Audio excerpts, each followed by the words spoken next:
जय हिंद दोस्तों। मैं संजय शर्मा आपका वेलकम करता हूं अपनी नई वीडियो में। दोस्तों ये वीडियो हमारा 5वीं वीडियो है बेसिक्स ऑफ स्टॉक मार्केट की, और इसमें हम डिस्कस करेंगे चार्ट पैटर्न्स। हमने पिछली वीडियो में डिस्कस किया था कि जो सिंगल कैंडल स्टिक होता है उसको कैसे स्टडी करके हम मार्केट की डायरेक्शन को समझ सकते हैं।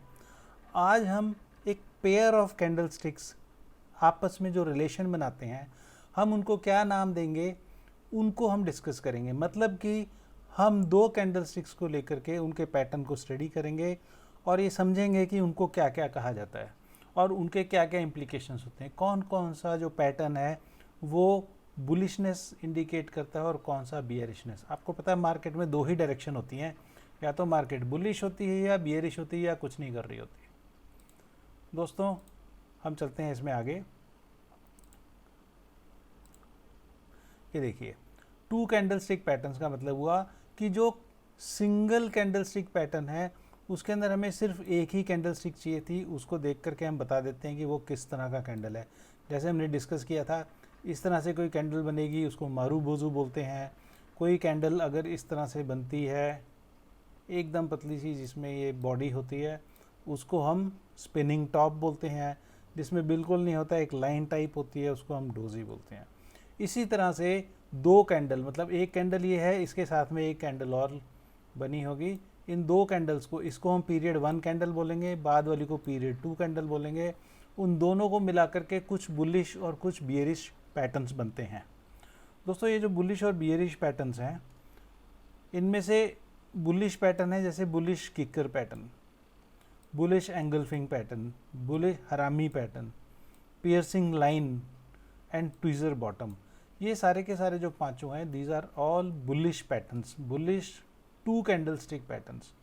इसी में bearish kicker, bearish engulfing, bearish harami, bearish dark cloud cover और ट्विजर टॉप, ये पांचों बियरिश हैं। इन सब की हम शेप्स देखेंगे। दोस्तों मैं इसमें बहुत ज़्यादा नहीं बताऊंगा क्योंकि मैं चाहता हूं कि जो अर्ली स्टेजेस में जो सिर्फ सीख रहे हैं वो सिर्फ इनको अभी पहचान पाएँ। दोस्तों बुलिश किकर में क्या होता है? किकर माने किक लगना। जब हम फुटबॉल को किक मारते हैं तो फुटबॉल एकदम से हवा में उछलती है। इसी तरह से जब भी कभी एक पीरियड 1 कैंडल, इस तरह से जो पीरियड 1 कैंडल है वो मान लो डाउन ट्रेंड में जा रही है, और इसका मतलब है कि इससे पहले ऊपर से नीचे कैंडल्स आ रही होंगी और मार्केट यहाँ तक नीचे आई, और ये यहाँ पर देखो, यहाँ पे ओपन होकर के और इसने मारू बोजू बियरिश बनाया, यहाँ पर ये क्लोज हुई है। लेकिन क्या हुआ, इसके तुरंत बाद ही जब भी ये पीरियड बंद हुआ या पीरियड बंद होने और जो सेकंड पीरियड के स्टार्ट होने के बीच में कुछ ना कुछ इतनी पॉजिटिव न्यूज़ आई कि मार्केट इसकी क्लोजिंग को छोड़ करके बहुत बड़ा गैप दे करके ओपन हुई और काफ़ी ऊपर जा करके वो क्लोज हुई है। दोस्तों इसको बोलते हैं बुलिश किकर। मार्केट को किक लगी है, किक ऑफ फंड्स, मतलब मार्केट में बहुत ज़बरदस्त फंड आया, मार्केट में सेंटीमेंट बहुत पॉजिटिव हो गया, and this is a clear cut bullish pattern. और मार्केट को जो प्लेयर्स हैं वो इसमें लॉन्ग खेलते हैं, मार्केट को लॉन्ग खेलते हैं, मतलब अपनी पोजीशन मार्केट की बढ़ने वाली साइड लगाते हैं। दोस्तों एक दूसरा पैटर्न होता है बुलिश एंगल्फिंग। इसके अंदर जो फर्स्ट कैंडल स्टिक है, ये वाली पीरियड 1 की, ये रेड है, बियरिश कैंडल है, ये मार्केट नीचे जा रहा था, मार्केट का ट्रेंड इज गोइंग डाउन, ये हमने देखा। लेकिन इसके अचानक बाद में एक ग्रीन कलर की कैंडल बनती है जो कि पीरियड 1 की जो कैंडल है उसको पूरे को कवर कर लेती है, पूरा एंगल्फ कर लेती है।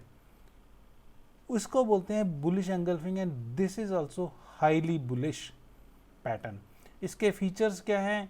एक तो डाउन ट्रेंड होना चाहिए, दूसरा जो फर्स्ट पीरियड कैंडल है वो रेड होगी और जो सेकंड पीरियड कैंडल है वो ग्रीन कलर की होगी, और वो काफ़ी लंबी होगी, इतनी लंबी होगी कि वो जो रेड कलर की कैंडल है उसको पूरे के पूरे एंगल्फ कर ले, अपने आगोश में ले ले। दोस्तों इसके बाद आता है बुलिश हरामी। जापानीज में हरामी का मतलब होता है प्रेग्नेंट। प्रेग्नेंट मीन्स जिसने कोई न्यूज़ डिलीवर करनी है। दोस्तों मार्केट में डाउन ट्रेंड चल रहा हो, एक काफ़ी बड़ी रेड कलर की कैंडल बनी हो, और उसके बाद में एक स्मॉल, मतलब जो कि रेड कलर की बड़ी कैंडल के बीच बीच में एक ग्रीन कलर की कैंडल बन जाए, that means this is giving a news कि जो मार्केट का डाउन ट्रेंड था वो बंद हो गया और अब शायद यहाँ से रिवर्सल हो जाए. It is not highly bullish but it indicates some sense of trend reversal, और हमें यहाँ वेट करना चाहिए. अगर हमारी शॉर्ट की पोजीशन हो तो हमें आउट हो जाना चाहिए. दोस्तों इसी तरह से पियर्सिंग लाइन आती है. इसके अंदर ये पीरियड 1 कैंडल है, ये पीरियड 2 कैंडल है. पीरियड 1 और पीरियड 2 कैंडल में क्या होगा, मार्केट डाउन ट्रेंड में थी, इस तरह से मार्केट डाउन जा रही है यहाँ पे, और इस मार्केट डाउन ट्रेंड के बाद में एक ग्रीन कलर की कैंडल बनती है, और ये जो कैंडल की जो साइज़ है, जो इसकी क्लोजिंग है, ये जो पीरियड 1 की कैंडल है उसके 50 से लेकर के 100 के बीच बीच में होनी चाहिए. अगर ये इसको पूरा ही कवर कर लेती, मान लो ये यहाँ से लेकर के यहाँ तक बन जाती, तो ये एंगल्फिंग बन जाती, बुलिश एंगल्फिंग. लेकिन ये 50 to 100% तक है, इसकी जो लेंथ है उससे 50 to 100% तक इसने अपने आप को कवर किया, और ये ग्रीन है तो इसको हम बोलते हैं piercing line. Again it indicates a change in the direction of the market. Bearish से मार्केट बुलिश होने जा रही है. दोस्तों ट्वीज़र बॉटम, ट्वीज़र क्या होता है, जिस तरह से हमने देखा होगा कि जो प्लक्कर्स होते हैं, ट्वीज़र भी वैसा ही होता है. उसके जो दोनों प्लक्कर के जो दोनों आगे के हाथ होते हैं वो बिल्कुल बराबर साइज़ के होते हैं. इसी तरह से ट्वीज़र बॉटम में जो दोनों कैंडल्स हैं हमारी पीरियड 1 और पीरियड 2 की, इनका बेस एकदम सेम होगा. मतलब सेम पॉइंट से दो कैंडल्स बनेंगी, एक तो रेड कलर की कैंडल है और दूसरी ग्रीन कलर की कैंडल. वो उसका जो क्लोजिंग पॉइंट थी या लोएस्ट पॉइंट था, हमारी जो नेक्स्ट पीरियड 2 की कैंडल है उसका भी जो लोएस्ट पॉइंट है वो दोनों का सेम है, और वहाँ से वो ग्रीन कलर की कैंडल बनाती है. इसको बोलते हैं ट्वीज़र बॉटम, मतलब कि दोनों का बॉटम सेम साइज पर है. इसको याद रखिएगा. It also indicates change in momentum of the market. दोस्तों अगला bearish kicker. This is opposite of bullish kicker. इसके अंदर मार्केट अप ट्रेंड में जा रहा है और कोई ना कोई सडन बैड न्यूज़ आती है, और मार्केट जो है नेक्स्ट पीरियड में पीरियड 2 में जब खुलती है तो एक गैप डाउन खुलती है और उसके बाद में वो नीचे चलती चली जाती है. तो चांसेस आर कि इस पीरियड के बंद होने के बाद में मार्केट का डाउन ट्रेंड कंटिन्यूड रहेगा. मतलब कि जो अप ट्रेंड था वो रिवर्स हो गया, बहुत स्ट्रांगली रिवर्स हुआ due to some very strong negative sentiment. ये बुलिश किकर का अपोजिट है. अभी इसमें नेगेटिवली किक लगी ऑफ कि जो पैसा है मार्केट से एकदम से खींच लिया गया बाहर. अब दोस्तों इसी तरह से बियरिश एंगल्फिंग. जब अप ट्रेंड में पीरियड 1 की कैंडल को एक पीरियड 2 की बियरिश बड़ी सी कैंडल पूरा का पूरा ढक ले, पूरा का पूरा कवर कर दे, तो उसको बियरिश एंगल्फिंग कहते हैं. और ये बहुत स्ट्रांगली बियरिश ट्रेंड का इंडिकेटर है. दोस्तों इसी तरह से बियरिश हरामी जैसे बुलिश हरामी था, इसमें अप ट्रेंड में अगर इस तरह की एक कैंडल बन जाती है तो it indicates it reversal in the trend, और हम एक शॉर्ट पोजीशन यहाँ बना सकते हैं.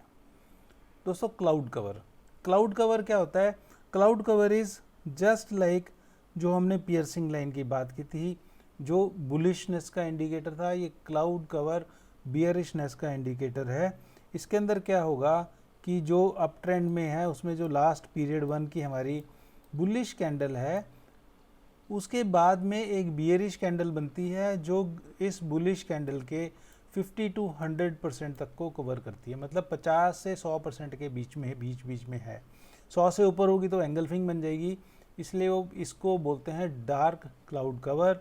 अगेन ये भी एक हमें इंडिकेशन देती है कि मार्केट का ट्रेंड रिवर्स हो गया, मार्केट में गो डाउन.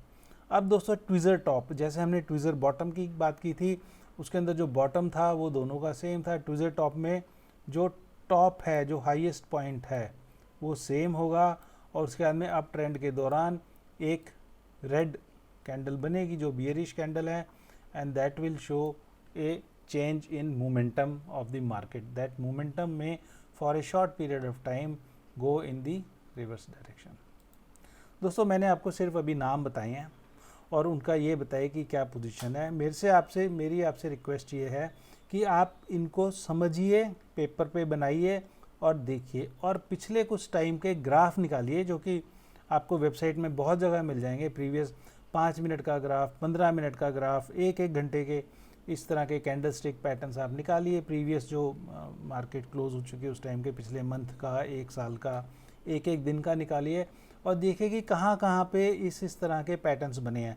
चाहे वो सिंगल कैंडल स्टिक का पैटर्न स्टडी करिए, चाहे ये डबल वाले जो मैंने अभी बताया उनको देखिए, और देखिए कि उसके बाद में क्या मार्केट का ट्रेंड रिवर्स हुआ, और रिवर्स हुआ तो कितना हुआ, और कभी कभी वो अगर ट्रेंड फेल हो गया तो वो फेल हुआ तो भी कैसे हुआ, उस वक्त क्या क्या इंडिकेशंस आए, हमने क्या क्या चीज़ें ध्यान रखनी। दोस्तों जितनी आप पेपर पे प्रैक्टिस करेंगे उतना आपको, क्योंकि जब आपने एक्चुअली ट्रेडिंग करनी होती है, जब किसी ने भी ट्रेडिंग करनी होती है, तो क्या होता है कि लाइव मार्केट में इंस्टेंट डिसीजन लेना पड़ता है। इंस्टेंटली इस तरह की कैंडल्स बनती हैं, हमें उस वक्त इमीडिएटली पता होना चाहिए कि इस कैंडल का अब ये मतलब बना और हमको इस तरह की पोजीशन बनानी चाहिए।